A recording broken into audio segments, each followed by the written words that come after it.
आज तक लोगों को नहीं मालूम कि पूजन करने बैठते हैं तो सबसे पहले क्या करते हैं। पर सबसे पहला काम मंदिर में बिना पंडित के सबसे पहला काम कौन सा होता है? तो सबसे पहला काम होता है भगवान को धन्यवाद देना कि आज भी आपने मुझे इस मंदिर में आपका दीदार कराने के लिए, दर्शन कराने के लिए बोला। अगर पंडित साथ में होगा तो पहले वो मंत्र बोलेगा, स्वस्ति वाचन करेगा।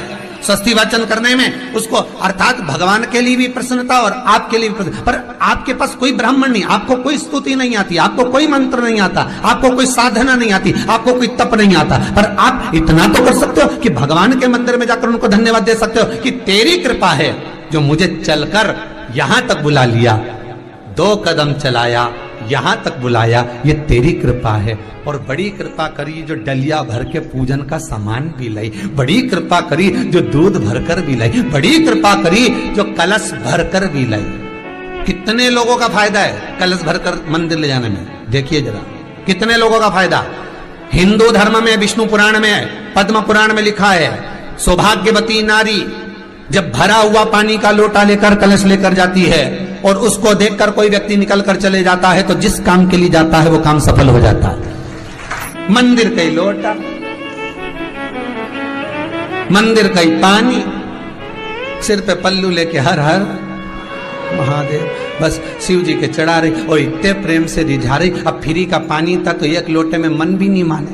अरे करा तो भगवान के सम्मुख में पहुंचकर अगर आप जल का पात्र भी लेकर जा रहे हो, भरा हुआ लेकर जा रहे हो, तो कितनी प्रसन्नता की बात।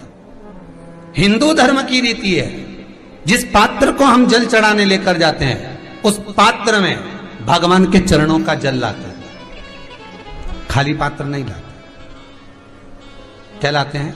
भगवान के चरणों का जल।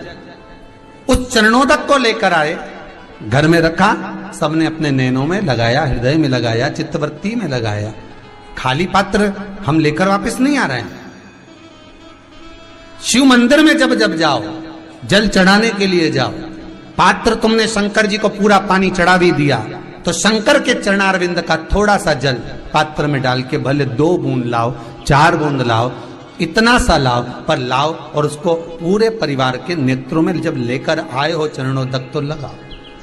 पर खाली पात्र नहीं लेकर आना। खाली पात्र लाने में ध्यान दीजिए, जब आप पूरा जल समर्पित कर देते हैं, जल समर्पित भी पूरा करना है, भगवान को चढ़ा रहे हो तो पूरा समर्पण होना चाहिए, पूर्ण समर्पण। इसलिए शंकर भगवान को अधूरा समर्पण नहीं, इसलिए श्रीफल भी पूर्ण चढ़ता है। शंकर जी के मंदिर में श्रीफल नहीं फूटता, पूर्ण श्रीफल। बेलपत्री भी पूरी, चावल का दाना भी चढ़ेगा तो आखा, फल भी चढ़ेगा तो आखा, फूल भी चढ़ेगा तो आखा। भगवान को कोई चीज खंडित नहीं चढ़ती, शिव जी को जल भी चढ़ेगा तो पूर्ण।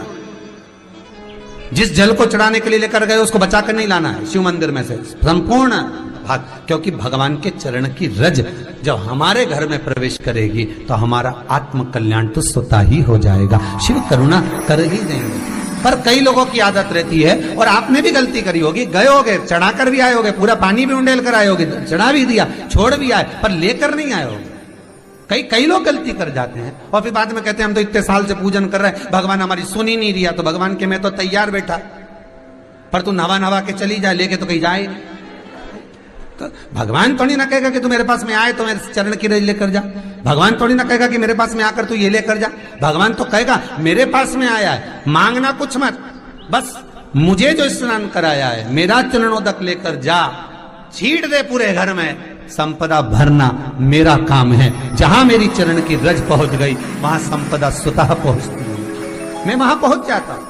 तो चरणों तक ले जा। पर लोग ले जाते हैं, पूजन करते, कलश भी उंडेलते, जल भी चढ़ाते, पर आते समय खाली लेकर आ जाते। भगवान को इतना बुरा लगता, मेरे दरवाजे से खाली जाए मुझे कितना बुरा लगेगा। जो आए वो भर कर जाए, भले 2 बूंद लेकर आओ, पर उसमें चरणों तक थोड़ा सा लेकर अवश्य आए। उसी तरह जल चढ़ाने के बाद हम जब लेकर आते हैं पात्र के अंदर, ये उसमें उसकी बरकत है। गर्ग संहिता में दूसरी चीज कही, उसको भी समझ लीजिए। गर्ग संहिता में कहा गया, जब आप घर से जल लेकर जाते हो भरकर, तो ये सृष्टि की जितनी नदियां हैं, पृथ्वी पर जितनी नदियां विद्यमान हैं, जितने तालाब, जितने सरोवर, जितने कुंड, जितने विराजमान हैं, उन सारे तीर्थों का जल जब आप घर से लेकर निकलते हो तो वो तीर्थ का संपूर्ण जल आपके कलश में आ जाता है। और जब आप उस जल को शिव पर समर्पित कर देती हो और 2 बूंद चरणादक लेकर जब जाती हो तो शिव महापुराण गर्ग संहिता पद्म पुराण कहती है वो जल साधारण नहीं रहता, वो गंगा जल बनकर तुम्हारे घर को पवित्र करने के लिए पहुंच जाता है। वो पवित्र गंगा जल बन जाता, उसको लेकर प्रवेश कर जाता। हम बार बार कहेंगे भगवान के मंदिर जब भी जाओ ना, चेहरे पर प्रसन्नता होना चाहिए। किसी से मिलने जाओ ना, चेहरे पर अगर प्रसन्नता नहीं और ऐसे ही पहुंच गए ना तो वो श्रेष्ठता नहीं मानी गई। तुम तुम्हारी बहन के घर जाओ, सती मैया जलकर भस्म क्यों हुई? माता सती के भस्म होने का कारण क्या था? सती को पिता पर जितना क्रोध आया उससे ज्यादा क्रोध सती माता को अपनी बहनों पर आया कि मेरी इतनी बहन, ये 60 की 60 बहन मेरे सामने खड़ी रही और मैं आई तो प्रेम से मुस्कुराई तक नहीं। आप किसी के यहाँ जाओ और कोई के यहाँ पहुंचे और जाते से ही आप उस पहुंचे और कहा जी जी राधे राधे, जय श्री कृष्णा, हर हर महादेव, श्री शिवाय नमस्तुभ्यम, ओम नमः शिवाय आपने बोला और उसके चेहरे पर प्रसन्नता नहीं आया तो ऐसे घर में जाने से कोई फायदा है क्या? और आप किसी के यहाँ जा रहे हो तो आपके चेहरे पर भी प्रसन्नता होना चाहिए, सामने वाले को तो हो, आपके भी चेहरे पर भी। मंदिर में जब जब जाएं, गुरु के दरवाजे पर जब जब जाएं, परमात्मा के चरणारविंद में जब जब जाएं, माता पिता के चरणों में जब जाएं, घर के बुजुर्गों के पास जब जाएं तो तुम्हारे चेहरे पर प्रसन्नता होना चाहिए। भगवान को भी लगे दुख भले है इसको पर चेहरे पर प्रसन्नता है, इसको अब दुख नहीं देना क्योंकि इतना मुस्कुराकर ये मेरे मंदिर में